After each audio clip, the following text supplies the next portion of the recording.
Hi, Assalamualaikum warahmatullahi wabarakatuh and very good morning. Today, I'm Madam Aisyah. So, hari ini kita akan discuss tentang photoelectric effect. Kita continue daripada previous lesson. So, for today, I will talk about learning outcome 8.2c, which is the definition of threshold frequency, and then work function, and also stopping potential. And then the next one, kita akan analyze graph, which is in terms of dependence of kinetic energy of photoelectron on the frequency of light. Okay, maksudnya kita akan tengok graph kinetic energy versus frequency of light. And then the next one, graph yang kita akan tengok adalah photoelectric current on intensity of light, meaning that what is the relationship between current and intensity. And then the last one, graph for work function and threshold frequency on the type of metal surface. So, kita ada dua learning outcome untuk hari ini. So, before that, kita recall what are the photoelectric effect. Okay, so the photoelectric effect is the liberation of electron, okay, ataupun the emission of the electron, okay, which is the emission of the electron tu kita panggil sebagai photoelectron, isn't it? Okay, from matter by electromagnetic radiation, okay, of certain frequency. So if you said about the photoelectric effect, okay, it is emission ataupun liberation, pelepasan elektron daripada materials, okay, oleh apa? So oleh electromagnetic radiation, okay, pada certain frequency sahaja. Okay, sekiranya syarat dipenuhi iaitu dia ada frequency dia. So, we're talking about the electromagnetic radiation, okay, di mana radiation associate with the electric field and also the magnetic field. Okay. So, kita akan tengok kalau spectrum, okay, different frequency ataupun range frequency untuk electromagnetic radiation ni kita panggil sebagai spectrum. Okay, spectrum of electromagnetic radiation, okay, which is this one. Okay. So, as you can see here, okay, kita ada range daripada 10 power of 2, okay, sampailah kita ada frequency in the range of 10 power of 18. So, very great ataupun besarlah nilai frequency. Okay. The frequency and the wavelength, okay, the other side adalah nilai wavelength, which is inversely proportional. So, this is the smallest value of the wavelength. In the photoelectric effect, kita akan tengok effect on the radiation daripada infrared, visible light and also ultraviolet radiation. Okay, because the emission and absorption, okay, dekat this part, the type of the radiation, it involves the electron moving between the state of different energy in outer structure of atoms, molecules or ion. So in the photoelectric effect, kita akan tengok effect ataupun kesan daripada outer structure of the atom only. Kalau you all talking about the X-ray, gamma ray, okay, X-ray ni we discuss more on the inner shell of the atom. Kalau gamma ray is about the collision of the atoms between the atoms, okay, with the high energy. Semuanya menggunakan high energy lah. So photoelectric effect we focus on this, which is we are talking about the absorption ataupun emission of the electron that moving between the state of different energy in outer structure of atom. So jadi in this chapter dalam learning outcome ni banyaklah perkataan-perkataan energi yang kita akan jumpa. We are talking about the energy, okay, the variety of energy. So kita recall dulu what is the photoelectric effect, di mana in the previous lecture, okay, kita punya lecture dah terangkan macam mana, what is the schematic diagram, what is the process of the photoelectric effect. So untuk kali ini saya just nak recall a little bit of it. Kita tengok video yang simple, okay, kat sini, setup yang simple di mana kita ada plate. Okay, one is connected to the negative terminal and then another one is connected to the positive terminal. Okay, so when we do have a light, okay, kita ada radiation, kena dekat one side. Okay, you see what happened.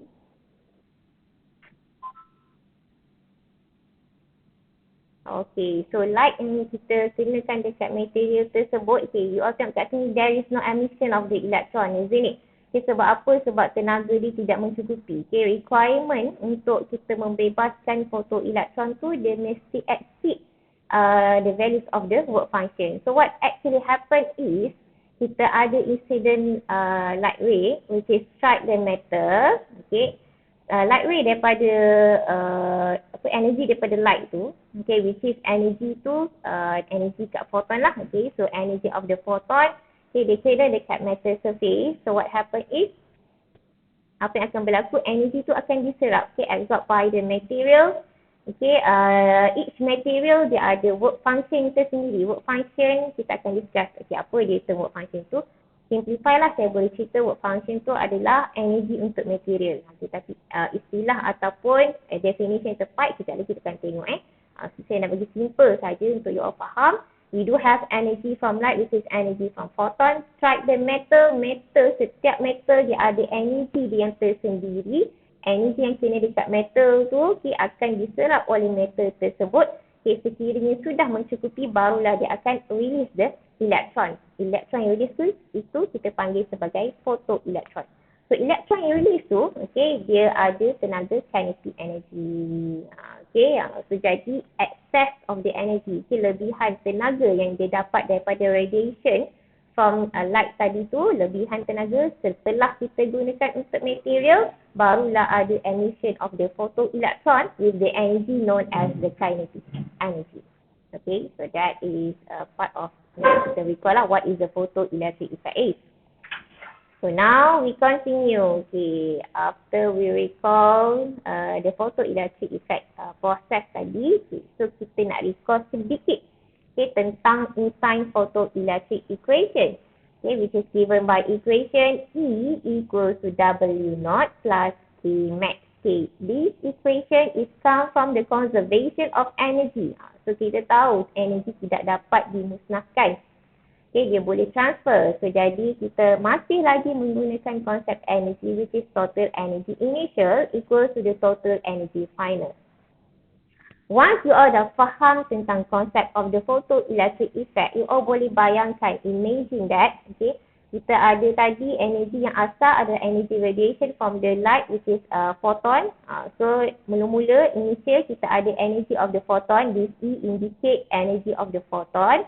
What happen is energy tu akan diserap oleh material, digunakan untuk tenaga material tu, untuk dia release the bonding between the atoms or molecules inside of the material. Tenaga tu digunakan oleh material, which is we call as the work function. Sekejap lagi kita akan tengok definition of the work function. And then after that, lepas energy untuk material tu dah cukup, barulah dia akan able to release the electrons, which is we call as the photoelectron. Photoelectron release tu dia ada kinetic energy, which is we call as the kinetic energy maximum. So simple saja. Kalau you all dah faham proses dia, so you all able to write the equation of the Einstein photoelectric equation. So now kita nak tengok in details what E is stand for. E is stand for energy for the photon, which is kita dah belajar dah dalam chapter sebelum ni, ataupun subtopik sebelum ni. Energy of the photon is given by Hf. E is equal to Hf. Di mana H tu adalah Planck constant and then F is the frequency of light ataupun radiation. Ini energy of the photon. The next one, W naught. Saya cerita dia punya equation dulu. W naught is the work function, which is equation dia sama juga, kita ada Hf tapi kita boleh tulis sebagai Hf naught, which is F naught stand for threshold frequency.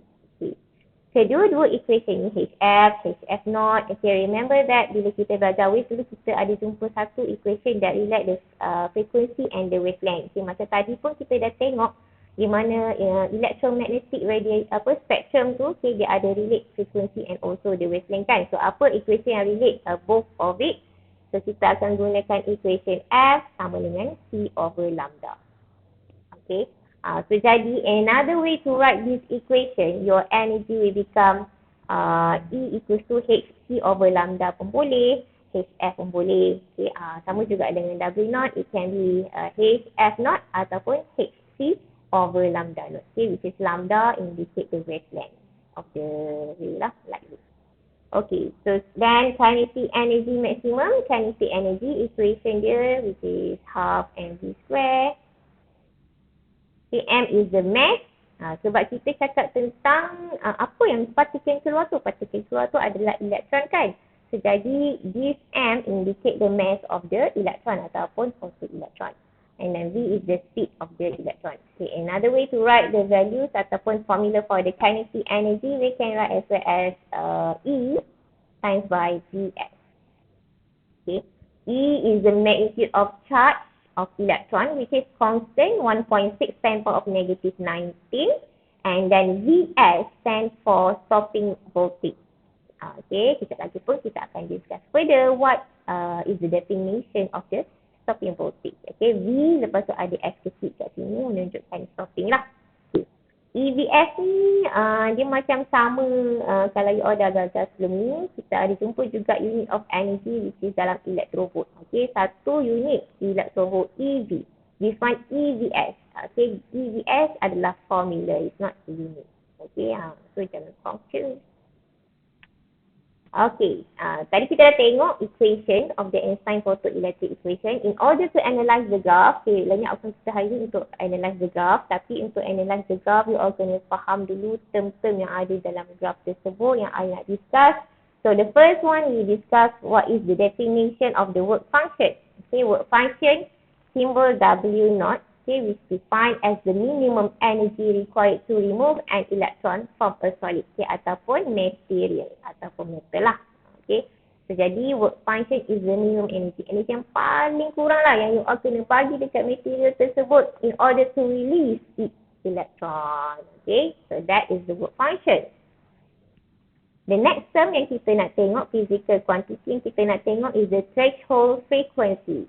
Okay, which is denoted by F naught. Okay, this one is the threshold frequency, means that the minimum frequency of electromagnetic radiation to emit an electron. Ini bukan n dan typo sikit kat situ. An electron from the surface of the metal. So F naught ni, threshold frequency ni adalah minimum frequency yang diperlukan. Okay, radiation tu untuk keluarkan elektron lah daripada surface of the metal. Okay, so sama lebih kurang macam W naught tadi, W naught work function. Okay, this one is the frequency. The next term yang kita nak tengok is the stopping voltage. Okay, V besar, lepas tu ada simbol F kecil dekat tepi dia. Indicate that is the stopping voltage. Okay, stopping voltage is defined as the reverse voltage.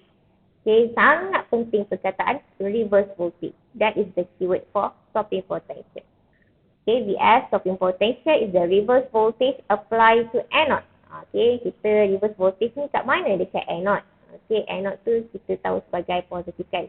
So, reverse voltage meaning that kita akan change the terminal of the anode which used to stop the most fastest photoelectron.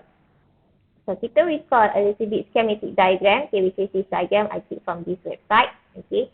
So, this is the simple schematic diagram. Kita ada light that radiate and then kena dekat negative terminal kan kat sini because connected to the negative power supply. And then another side kita ada positive terminal. Okay, so what happen is when we do have a light that touch, okay, ataupun kena dekat metal solid kita, what happen is once the frequency yang required tu ataupun energy yang di required tu exceed, okay, daripada energy kat metal ni, so jadi kita boleh release photoelectron. Okay, photoelectron is the electron which is charged negative. Okay, so negative akan pergi kepada side positive. But to stop the flowing of the fastest photoelectron, meaning that kita kena reverse voltage to change the terminal. This one will be negative and then another one akan jadi positive. So sini jadi negative lah. Okay. So once kita ada elektron dah bergerak, photoelectron dah bergerak, so cuba you all change the terminal kan. Okay, you all change the terminal also. So dia patah balik. Okay, so dia tak boleh nak flow lagi dah. Okay, so there is no electricity lah ataupun electric current yang terhasil. Okay, galvanometer ataupun ammeter kita tak ada baca nilai current. Okay, tapi at the moment bila kita change tu dia ada. Okay, sebabnya kita masih lagi ada photoelectron yang tengah bergerak tadi kan. So that's why nanti bila kita discuss about the graph, Okay, what happen is bila kita ada radiation kena dekat material, and then energy light tu lebih besar daripada work function of the material, kita boleh keluarkan photoelektron, and then what happen is kita ada photoelektron yang bergerak banyak-banyak, so itu adalah pengaliran arus, current. So jadi current akan increase, as the radiation goes lah, sampailah satu tahap di mana dia saturated. In the previous lecture, point nombor dia ada kita akan ada saturated current, di mana it indicate the current will be maximum at the certain point. So first dia akan increase, and then at the some point dia akan stop. But when you reverse the voltage, kita apply a stopping voltage ni, kita reverse the voltage, current tu akan decrease. Dia tak terus kosong, dia akan slow decrease until there is no flowing of the current at all. Sampailah dekat stopping voltage. Alright. So, ini nak masuk kepada learning outcome yang kedua kita pada hari ini, which is about the analyze graph. Kita nak tengok 3 benda lah. The first one, the dependence of kinetic energy of photoelectron on frequency of light. Di mana kita nak tengok what happen, apa jadi dekat graph bila kita ada kinetic energy against frequency. First, you all ambil dulu equation, Einstein photoelectric equation tadi, di mana kita ada E sama dengan work function plus with kinetic energy. We rearrange the equation, sebab kita nak tengok hubungan kait kinetic energy and also the frequency of light. So we rearrange as this one, kinetic energy will be equal to HF, which is this is the energy of the photon, minus with the work function. So kalau kita nak buat graph, biasanya kita akan compare kan. Kita akan compare dengan equation Y equal to mx plus c. So y axis is the kinetic energy because we want to look the dependence of kinetic energy on the frequency. So kinetic energy y axis, frequency x axis. So here frequency x axis. So from there you already tengok gradient is equal to h, which is Planck constant, and then plus c. Kita ada y-intercept di mana kat sini dia menunjukkan negatif, so meaning that kita ada y-intercept dekat part negative 1. So this is the graph for kinetic energy versus frequency. Where this kinetic energy dalam unit electrovolt lah, for example. And then frequency dalam unit hertz. Daripada graf tadi tu kita ada graf linear di mana kita ada y-intercept on the negative side. Negative y-axis. So jadi kita buat satu line, dia intercept dekat negative y-axis. The intercept ni is showing that the values of the W0, which is work function. And then also dekat sini when your kinetic energy is equal to 0, it's showing that the frequency is equal to F0, which is threshold frequency. Kenapa? Sebab kita kata tadi threshold frequency adalah minimum frequency, required to release the photoelectron, isn't it? Maksudnya tak ada bila photoelectron tu baru nak emit, nak keluar, maksudnya baru lah dia ada kinetic energy. So dia baru je nak ada. So it becomes nearly to zero lah. Kita kata zero ataupun nearly to zero kinetic energy, kita boleh dapat juga nilai threshold frequency. Kalau you all gantikan dalam equation pun, you akan dapat benda sama lah, which is you all akan find out that the W0 is equal to HF, which is HF, F equal kepada F0. So daripada graf ni, kita boleh interpret that the values of the W0, kita boleh check daripada sini, y-intercept, ataupun daripada nilai sini, H Planck constant darab dengan F yang berada pada K kosong. That is the F0. So here you boleh nampak juga the relationship between kinetic energy and frequency, which is directly proportional. The next graph. The next graph is about the dependence of photoelectric current on intensity of light. So let's say kita ada light, strike to the metal. So what happen is sekiranya frequency dia memenuhi syarat-syarat yang ditetapkan tadi tu, ataupun energi tu dipenuhi, so jadi kita akan ada ejection of the electron. The amount of electrons yang keluar daripada surface berkaitan langsung dengan the values of the intensity. Okay. So that's why graph current versus intensity is directly proportional. Okay, remember that the ejection of the electron, okay, current adalah the movement of the electrons in bundle. Okay, so jadi that's why lah bila kita kata bila kita ada light strike the metal, okay, kita increase the intensity, ada banyak lagi elektron yang akan keluar. So meaning that in other way you are saying about you are increasing the values of the current. So jadi intensity of light is directly proportional to the current. So what is the intensity actually? Intensity dia macam penggalak lah. Okay. Kenapa saya kata penggalak? Because of bila you increase the intensity, for example kat sini you all increase the intensity, ada dua sumber light kat sini, but the frequency is same. Kita guna jenis cahaya yang sama, masih lagi sama, tetapi sekarang kita increase the intensity of light. So what happen is, maksudnya you bagi lagi, you galakkan lagi pengeluaran elektron tu. So jadi you are increase the amount of current in this circuit. So jadi that's why for greater intensity, you do have a greater current, compared to the intensity yang lower lah. Sini intensity kurang, so current pun kurang. Nilai dia rendah compared to the intensity yang 3 times ni. You can see juga dekat sini in the first part of it, kita ada minimum current and then they increase until certain time, which is the current is saturated, dia dah achieve maximum current. So that for intensity 3 kali ganda. Untuk intensity 2 kali ganda sama juga, the pattern of the graph will be the same. But the level of the I maximum is different, because the intensity is different in each case. So jadi you akan ingat bahawa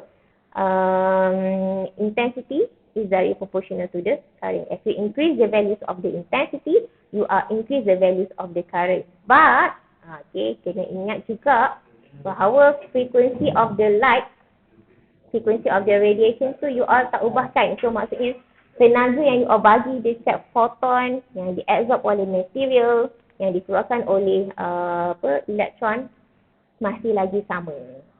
Yang you all ubah hanyalah lambatkan, menambah lambatkan elektron. Tapi tenaga setiap satu tu masih lagi sama. This one. More like eject more electron with the same kinetic energy. So tidak ada apa-apa yang berubah melainkan the amount of current, yang relate to the intensity. So when we talk about electron ni, yang terhasil tu dia ada kinetic energy yang sama. So jadi the stopping potential, kalau kita ada graph current versus voltage, the stopping potential for 3 of different intensity here, kita akan dapat stopping voltage yang sama. Senang je nak ingat konsep dia. Sebab apa? Sebabnya kita ada energy daripada incident light, which is energy photon. Dia strike dekat metal, energy tu masih lagi sama kan? Ingat, energy masih lagi sama. Dia strike dekat metal yang sama, tak ubah. Kita just ubah intensity saja. Perkara cahaya ataupun penggalak untuk elektron terlalu banyak keluar lah. So jadi tenaga yang diperlukan oleh metal masih lagi sama. So jadi amount of energy yang fotoelektron tu keluar, bila dia keluar tu, amount of energy dia semua tu adalah masih lagi sama. So jadi Kmax sama, meaning that stopping voltage dia pun sama. So semua ni akan pergi dekat one point je lah. Because of the stopping voltage, VS ni, stopping voltage tadi kita dah discuss definition dia. Stopping voltage is the reverse voltage. So jadi nilai dia akan jadi negatif. Tapi bila kita masukkan dalam equation, kita masukkan negatif untuk sketching graph je. Sketching graph, so nilai dia akan jadi negatif something. So dia duduk dekat sebelah kiri lah, dia bukan duduk sebelah kanan. So this is after reverse voltage. You can see here that the values of the current are decreasing. Tapi bila kita tak reverse voltage, pada permulaannya dia akan increase, sampailah dia saturated current. Tapi bila kita reverse, so bila reverse, fotoelektron yang tengah bergerak zup ke one side, tiba-tiba dia block, jangan pergi. So dia akan patah balik secara perlahan-lahan. So dekat sistem tu, dekat circuit tu kita akan dapati the values of the current decreasing. Okay, sampailah it achieve stopping voltage. Okay. The last graph yang kita nak tengok adalah dependence of the work function and threshold frequency on the type of metal surface. Okay, maksudnya kita nak tengok graph apakah kaitan antara work function dan juga threshold frequency. Okay, kita dah tahu dah tadi, saya dah discuss dengan you all bahawa the work function W0 is equal to HF0. Kan? Okay, so jadi W dengan H0, F0 is directly proportional. So if you do have a greater threshold frequency, meaning that, kalau work function you all besar, maksudnya threshold frequency you all pun besar jugalah. Okay, frekuensi yang diperlukan tu besar juga lagi. Okay, kita tengok Kita recall graph kinetic energy against frequency tadi. Okay, tadi kinetic energy against frequency saya tunjuk satu line sahaja. Okay, what happen is I do have a different material. So jadi setiap material tu bentuk dia, kalau kinetic energy versus frequency akan jadi bentuk yang sama juga. Okay, tapi different material, different work function kan. So jadi that's why kita ada work function berbeza-beza lah kat sini. So macam mana nak tahu yang mana satu work function yang besar kat sini? Okay, walaupun dia duduk pada negative side, okay, but we just take the value, the magnitude. Okay, so here meaning that since the threshold frequency untuk material C, okay, nilai kat sini, nilai threshold ni lebih besar compared to B, compared to material A. So jadi work function untuk material C is bigger compared to material B, compared to material A. Okay.